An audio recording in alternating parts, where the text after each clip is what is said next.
When I was at the garden centre today, I also got this pack of pelargoniums. We call them geraniums as well, but their proper name's pelargonium. And there are 20 of these little plants in the pack, and the whole pack costs £4. That makes each of these little plants 20p each. What I'm going to do with them is plant them into a bigger pot, keep them on the windowsill in the conservatory, and when it's time for me to plant out my pots outside, they should be a good size, ready to think about flowering later on in the summer. I also bought a pack of these peat-free fibre pots, and the good thing about these is I'll put the compost in here, I'll put the little plant in here, and it will grow happily, and I don't need to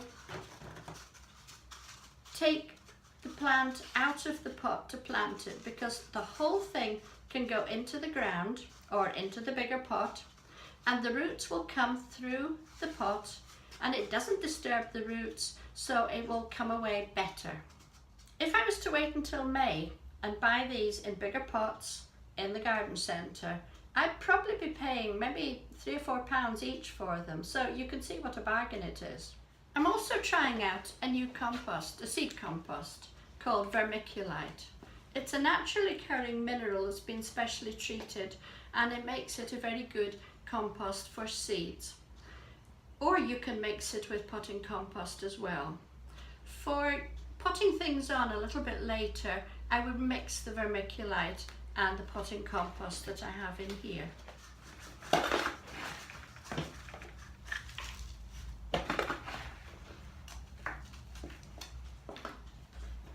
I've given these little pelargoniums a really good soak.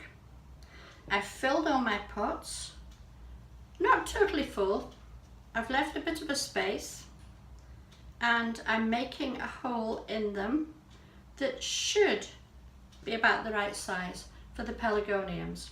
And now I'm going to try and lift them out, doing as little damage as possible.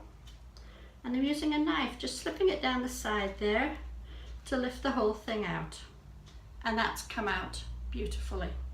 So I'm going to pop it in there, press the compost around it, and I'll probably put a little bit more compost in it just to support the stem. I've topped up the compost of these, and I'm just going to give them a little water, and I think they'll grow away just fine.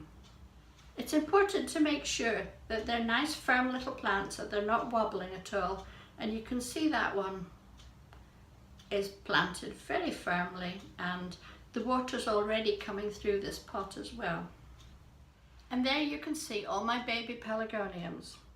They've been planted, watered, topped up, and I'm going to set them on the windowsill now, and they will just romp away, and in a couple of months' time they'll be going out into my outside pots, and they will look fabulous.